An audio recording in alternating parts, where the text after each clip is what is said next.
이재명 대통령 복귀 후에 여러 동정들이 있습니다. 관련한 뉴스가 하나도 안 나와요. 지금 살펴보겠습니다. 자, 이재명 대통령이 경남 거제 저도 청해대에서의 일주일간의 여름 휴가를 마치고 국정에 복귀했습니다. 사실 여름 휴가라고 쓰고 전국 구상이라고 사실은 많은 일들을 하셨죠. 예. 그래서 11일인 오늘은 임시국무회의, 여기서 이제 광복절 특별사면 명단을 의결을 한다고 합니다. 난 대통령 우리 방송을 들으신 것 같아요. 우리가 맨날 11시에 해갖고 힘듭니다 그랬더니 2시 반으로 옮겨주셨어. 네. 시간도 정확하게 우리를 배려한 그 시간으로. 2시 반에는 다른 유튜브 없나 봐요? 그러니까. 네. 딴 데는 모르겠고, 일단 우린 살았습니다. 우린 살았다. 네. 그리고 14일에는 국정기획위원회에 정부조직 개편 및 국정과제 보고서 제출이 있고요. 15일 날 광복절 기념 메시지와 국민 임명식이 예정돼 있습니다. 이것도 기대되는 행사 중에 하나죠. 이 행사가 정말 기대가 됩니다. 네. 그리고, 일단 국민 임명식에 참석할 국민들을 뽑기로 뽑았는데, 1000대 1이 넘는단 말도 있고 그랬는데, 실제로 뽑힌 분이 계시더라고, 우리 애청자분들 중에도. 막 초청장을 자랑하는 거야. 많은 사람들, 에이씨, 이거 카피 떠갖고 나도 가야지. 막 이래가지고. 이게 뭐야? 급하게 지우기도 했습니다만, 아무튼 여기에 국진당 애들이 안 오겠대요. 너무 좋아. 너무 다행입니다. 네. 광복하고는 좀 거리가 먼 사람들이잖아요, 원래. 그래, 얘들은, 아이고, 우리 일본의 천황님이 우리를 계속 식민으로 다스려 주셔야 되는데. 우리 일본이 패망한 날인데 어떻게 이 날을 기념할 수가 있냐. 아우 씨발놈들. 네, 그러고 있을 것 같아요. 개쓰레기들아. 자, 주요 외교 일정이 있는데 이거 사실 큰 외교 일정이 있었거든요. 어저께 베트남 총서기가 왔습니다. 총서기가 왔는데 뉴스에 하나도 안 나와요. 샹. 관련한 동정 먼저 좀 살펴보려고 합니다. 네, 또럼 베트남 공산당 서기장과 정상회담이 오늘 시작이 됐습니다. 취임 후 첫 국빈 방문이라고 보시면 될 것 같습니다. 그냥 윤석열 때처럼 삥 뜯으러 온 분이 아닙니다. 아니에요. 네, 물건 사러 오셨어요. 네. 왜냐면 구매 고객은 또 잘 맞아 드려야 되는데. 그렇습니다.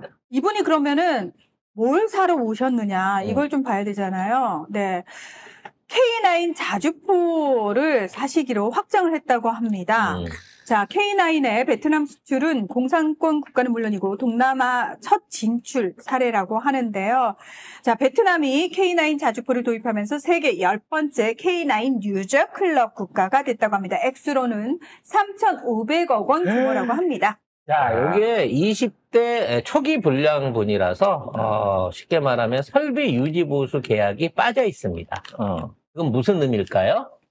추가로 더 산다는 얘기죠. 그렇죠. 돈을 더 번다 우리가. 네, 돈을 이보다 최소한 4배, 5배는 더 벌 거라는 거. 왜? 베트남이란 나라가 워낙에 길어요. 20대는 카피가 안 돼. 맞네. 네, 맞아요. 그렇기 때문에 앞으로 베트남은 계속해서 우리 K9을 수입해갈 공산이 높고, 베트남이 이렇게 하면 근처에 이제 같이 이 나라하고 이 국경을 맞대고는 중국을 비롯해갖고 태국, 캄보디아, 라오스 다 불안하고 찜찜해지거든요. 그럼 어떻게 될까요? 계속해갖고 K9을 다른 국가들도 연동해서 도입할 것으로 보입니다. 아니 그러면 3,500억을 벌었는데 이렇게 언론들이 조용해? 그것도 1차로. 네. 그리고 이거는 100% 베트남 돈이에요. 그러니까. 우리 무기 차관이니 이런 거 없는 깔끔한 내돈내산입니다. 근데 여기에 결정적인 차이가 있습니다. 뭐냐면 이번 경우에는 정부 대 정부 계약이에요. 그전 같은 경우에는 이 각 무기 업체, 그러니까 하나 시스템이나 LA 넥스원 이런 데에서 그쪽 국가들하고 계약을 맺고 그 비용을 심지어 우리가 돈을 내주기까지 하는, 빌려주기까지 하는 방식으로 수출이 됐었단 말이에요. 그래서 폴란드에 지금 10조 원어치 이상 무기가 넘어가 있는데 과연 저거 폴란드 돈은 받은 거냐라고 하는 의심이 들고 있는 건데, 이번 계약은요 국가 대 국가 계약입니다. 그러니까 제작사인 하나 에어로스페이스가 직접 납품하는 방식이 아니라 정부 간 거래로 대한무역투자진흥공사 코트라를 통해서 납품하는 겁니다. 그렇기 때문에 국가 주도형 수출이 되는 거고 엄밀하게 통제나 관리나 계약에 대한 주체가 대한민국으로 나간다는 거죠. 이게 이재명 정부 들어서 바뀐 정책인 겁니다. 따라서 이 눈탱이를 맞을 걱정이 없다는 거죠. 이런 경우에는. 왜냐면 이건 눈탱이 치게 되면 외교적 문제가 생겨 외교 분쟁으로 번집니다. 그래서 이러한 계약이 단순하게 이제 이러한 계약에 서기장이 왔다는 것도 중요합니다. 왜냐면 물론 이제 뭐 총리도 있고 주석도 있고 서기장도 있습니다만 명목상의 서열 2위가 서기장이거든요. 그렇죠. 서기장이 직접 와갖고 이러한 계약을 주도했다라는 점이 베트남 입장에서는 그만큼 한국하고의 경제적 또는 안보적 동맹을 원하고 있는 모습을 최대한 성의로 보여줬다고 볼 수 있는 거고요. 이러한 만남을 통해서 4대 그룹 총수들과 130여 개 국내 기업들이 베트남의 경제사절단과도 동석한 가운데 양국 참석자들이 추가 경제교역 활성화를 위한 모종의 얘기들을 현재 진행 중인 것으로 예정이 됩니다. 근데 과거 정부 같은 경우에는 설레발 겁나 쳤죠. 경제 효과가 막 10조 MOU만 맺고 와도 뭐 60조 원 효과를 냈다. 그 하나도 된 거 없잖아요. 이재명 정부는 이렇게 하기 전까지는 얘기 안 합니다. 네. 그리고 그냥 지나가지, 이거 한 3,500억 이번에 계약했는데, 1차분이야, 1차분. 총괄해갖고, 총량 규정되면 얘기할게. 왜냐면 또 눈치가 좀 보이거든. 베트남 한 나라만 몰아주면. 베트남도 천궁2도 지금 노리고 있어가지고. 천궁은 전 세계들이 다 노리고 있는 무기고요. 요격 미사일이니까. LIG 보러 간대요. 네. 곧. 그럼 또 그것도 조만간. 그러니까 팔리겠지. 네, 팔리겠죠. 그래서 이제 베트남은 그나마 요즘 좀 거리가 살만하니까 이런 무기들을 구하러 오는 거고요. 지금 약간 형편이 어려운 필리핀 같은 경우에는 우리나라 이제 약간 이제 퇴주하고 있는 105mm 자주포들 요거 이제 우리가 트럭에다 얹어갖고 파는 거 있거든요. 그러니까 우리 K9 자주포는 이게 대당 가격이 따져놓고 보면은 거의 이제 15억에서 20억까지 들어요. 포탄이랑 일습으로 해갖고 가면. 근데 이제 요거는 좀 비싸니까, 한 6, 7억에 땡길 수 있는 이 105mm 자주포를, 달아놓은 이 국내 105mm 자주포 트럭형 포탄에 대해서 또, 맹렬하게 또 그쪽에서, 수주 문의가 들어오고 있다고 합니다. 요거는 6억이면 되거든요. 그런데다가 105mm 포를 갖다가 쏘는데 모든 자동장치나 관련된 설비들은 우리나라 기술자들 좀 기술 좋습니까? 거기다 다 넣어놨다는 거죠. 그리고 105mm 앞으로 자주포 요거 트럭형 자주포를 우리가 팔게 되면 너무 좋은 게 뭔지 아세요? 포탄을 450만 발을 우리가 105mm 포탄을 갖고 있는 게 있거든요. 포탄도 같이 하긴 팔아야지. 포탄을 껴준다는 거지. 야, 이거 6억짜리 한 대 사면 포탄 100발 공짜. 나머지부터 사갖고 가. 근데 어차피 포를 사면은 계속해서 그 포를 사용하기 위해서는 포탄은 공급이 계속 돼야 되는 거잖아요. 당연한 거죠. 근데 우리는 몇 발이 지금 재고가 있다? 450만 발. 도대체 언제 이렇게 재고를 많이 깔아놓은 거야? 그래서 앞으로 105mm 자주형 이 포탄들, 지금 풍익이라고 하는데, 이 풍익 시리즈들이 이 K9 자주포 수출과 함께 동시에, 왜 그 비슷한 국가에서 경쟁을 하려면 해야 되는데, 베트남처럼 돈 주고 살 능력이 안 되잖아. 그럼 풍익이라도 사갖고 가. 이거 6억이야. 요렇게, 앞으로 우리 수출들이 다변화될 것으로 기대가 됩니다. 자, 일본도 지금 만나달라고 난리거든요. 근데 이제 우리가 25일 날 미국하고 회담이 예정이 돼 있어요. 아직 일자 확정은 아니니까. 그래서 이제 갔다 오는 길에 들릴게 그랬더니 일본 쪽에서 급하게 연락이 온 거예요. 가기 전에 좀 보자고. 그래서 가기 전에 만날 공산이 있다고 합니다. 지금 일본 언론 등을 통해 가지고 이미 보도가 나오고 있는데요. 25일이 한미 정상회담이 예정돼 있잖아요. 그래서 그 앞인 23일쯤 도쿄에서 한일 정상회담을 여는 방안을 조율하고 있다라는 보도가 일본 측에서 계속해서 나오고 있습니다. 그래서 그런지 우리가 그 얘기 했잖아요. 일본이 뭔가 반성하는 태도 안 보이면 만날 이유가 없다 그랬는데 처음으로 일본 열린여당 대표가 나가사키 한국인 폭탄 유령비에 헌화를 했습니다. 그러니까 이제 지금 공명당이 열린여당입니다. 지금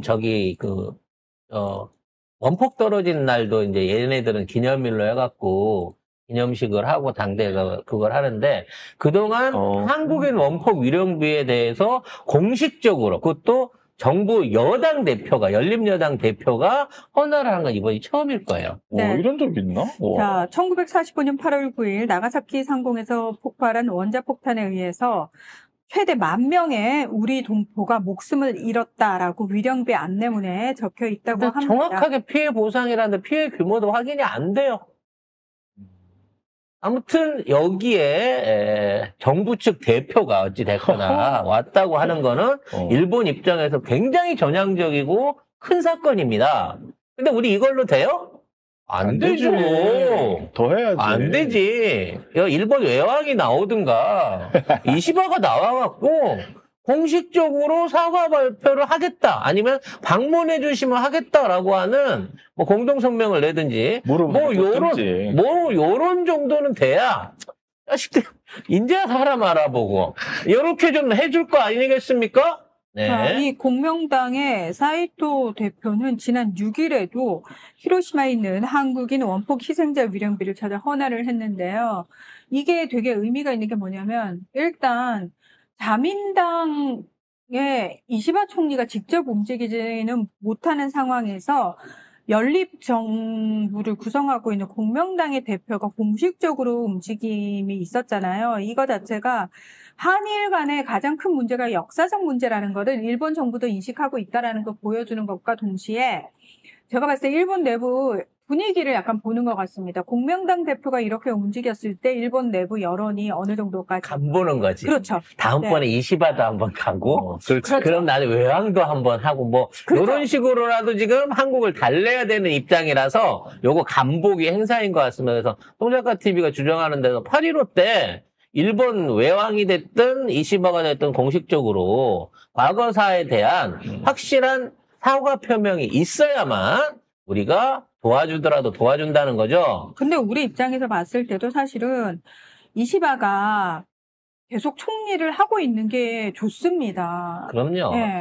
극악으로 오게 되면 물론 싸움은 이기겠지만 일본이랑 어찌 됐거나 멱살잡이는 한번 해야 되는 상황이 올 거예요. 네. 싸움 피곤해. 지금처럼 약간 일본을 시다바리로 두는 게 낫습니다. 그리고 우리 시다바리로. 지금 이시바 총리가 어쨌든 일본 여론에서 이시바 그만두지 마, 이시바 힘내 이런 분위기가 형성이 되고 있고 자민당에서는 의원총회까지 모집을 해가지고 주말에 모아가지고 야 이시바 나가 이러고 있거든요. 근데 여론은 정반대편에 서 있단 말이죠.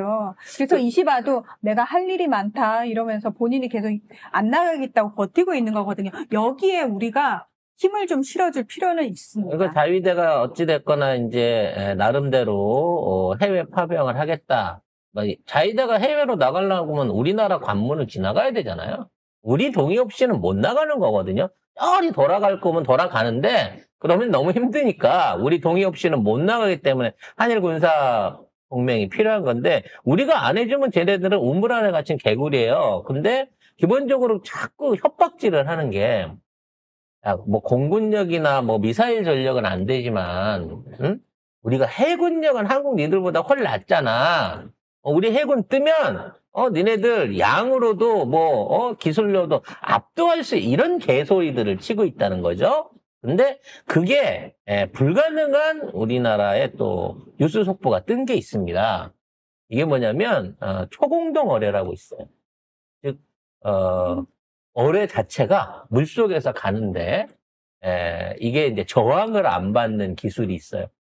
그러면 어떻게 되겠어요? 물속에서 최대 속도가 내봐야 한 60km 전인데 이 초공동 어뢰를 한국이 개발해갖고 헐. 이거를 실전 배치하겠다고 전 세계에서 처음으로 선언을 한 거예요, 우리 해군이. 아, 이게 지금 찾아보니까 대박이네.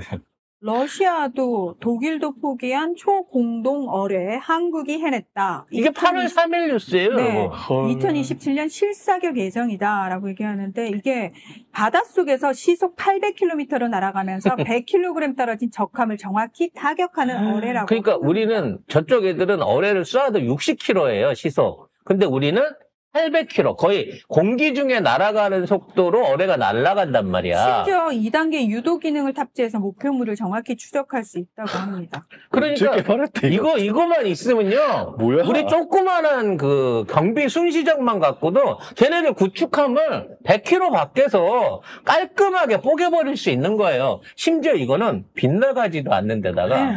너무 빨라가지고 요격도 불가능하거든요. 그래서 이게 이제 세계 최초로 우리나라가 실전 배치를 선언할 가능성이 가장 크다라고 얘기를 하고 아니 있어서 어떻게 우리나라는 이런 재주가 있는지 모르겠어요. 네. 이거는 완성되면은 한 발이면은 다 침몰이래, 한 발. 왜냐면 이게 단순한 폭발력이 아니라 가속도가 높기 때문에 더 충격파가 훨씬 강한 거야, 바다에서는. 그래서 이거는 사실상 바닷속에 핵폭탄 같은 거예요. 이걸 우리가 실전 배치한다고 했는데 외놈들이 독도에 와서 까불까불 한다? 아까도 얘기했지만 우리 쪽 순시함이 조그만한 순시함이 기다리고 있다가 저쪽에 만톤급 구축함이 온다고 하도 한 방이야, 우리한테는. 와. 이마만큼 한국의 위상이 어마어마합니다. 이런 국뽕이 빵빵 터지는 뉴스를 왜 국내에서는 보도를 안 하는지 모르겠어요. 네, 뭐 소련도 독일도 굉장히 열심히 개발을 했지만 이제 그 개발 과정에서 난관에 부딪혀서 다 포기를 한 건데 우리나라 같은 경우는 25년간 연구를 해서 수천억 원을 투입을 해서 이거를 개발을 한 거라고 합니다. 관련해서는 제가 언제 한번 국가기밀을 누설하는 마음으로 특집방송 한번 하고 싶습니다만 우리 무기가 지금 이것만이 문제가 아닙니다. 왜 우리가 괜히 지금 막 구형 무기들 신형 무기로 보이는 것들 K2, K9 다 파는 줄 아세요? 이미 우린 차세대 배치가 시작돼 갖고 그거 다 우리한테 고철이에요. 그러니까 원래 우리가 무기라는 거를 다른 나라에 수출을 할 때 우리가 개발한 가장 따끈따끈한 신상을 수출하는 게 아니에요. 그거는 우리가 가지고 있는 거고 그것보다 한두 단계 떨어지는 것들을 수출하는 게 원래 무기 수출이잖아요. 근데 그것도 좋아. 네. 그것도 지금 세계 최강급이야. 좋아. 자, 아무튼 이런 내용이 있기 때문에 일본이 조금 더 기다려 봅시다. 반성의 수준이 어디까지 올라가는지. 그리고 8.15 때 제대로 된 거 뭐 없으면 그냥 우리 미국 가서 우리끼리 해결하고 올 거란 얘기가 들 겁니다. 자, 미국을 가는 이유도 사실은 무역협상에 대한 부분인 거예요. 그러니까 우리가 무역협상에서 유리한 조건을 따는 걸 대려 일본이 우리도 한국처럼 해주세요라고 애걸복걸하고 있는 입장인 거거든요. 자, 이번에 25일 유력한 한미 협상 관련해서 어떤 얘기들이 오고 갈지 예상을 좀 해볼 수 있겠습니다만 최근 들어 한미연합사령관이 매우 이례적인 답변을 꺼내놨습니다. 주한미군에 대한 감축 가능성은 있다야. 있는데 숫자가 중요한 게 아니라는 거예요. 그러니까 숫자가 줄기는 하겠지만 능력에 있어서의 어떤 그 지휘력이나 능력에 있어서의 거는 더 첨단화될 거기 때문에 뭐 한국에 주둔하는 군인이 17,8천 되는데 이 숫자가 반 정도로 준다고 하더라도 28,500이요. 예, 그게 이제 절반 정도로 준다고 하더라도 전작권은 내놓을 수 없다라고 하는 입장을 공식적으로 밝힌 거예요. 그렇게 되다 보니까 지금 얘네들은 이제 우리 보러 국방비를 50% 이상 더 쓰고, 그러니까 지금 우리가 지금 60조 원 정도를 쓰잖아요. 근데 거기에 30조 원을 더 쓰라는 거야, 국방비로. 한 100조 원 쓰라는 얘기거든.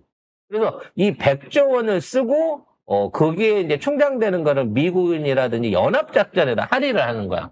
대만을 지키든지 뭐 아니면 동아시아 뭐 이쪽에 가갖고 미군에 대한 호위 능력을 강화하든지 이런 걸 해달라는 거야. 근데 우리는 아니 그런 거 우리 못한다니까. 그것까지 요구할 거면 방 빼라고 얘기하고 있는 거잖아요. 근데 방은 못 뺀다라고 할 수 있는 게 최근에 백악관에 미군 지휘부에서 그러니까 백악관 내부와 미군 지휘부에서 보고서를 올렸는데요.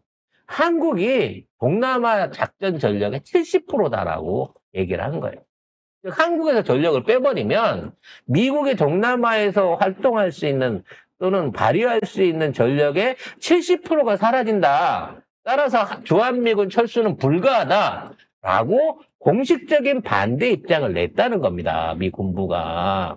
트럼프가 헛질을 할까봐. 그러니까 제이비어 브런슨 주한미군 사령관이 한미 정상회담에서 주한미군 조정과 관련한 결정이 있을 거다라고 얘기를 하면서 숫자가 중요한 것이 아니라 능력에 대해서 더 생각을 한다라고 이야기를 하고 있는데 문제는 뭐냐면은 미국의 최대 전략 경쟁 상대인 중국을 견제하는데 한국이 더 큰 역할을 해야 한다는 미국 측의 요구도 확인을 해줬습니다. 따라서 우리는 무슨 얘기를 선제적으로 해야 되냐면 오케이 좋다.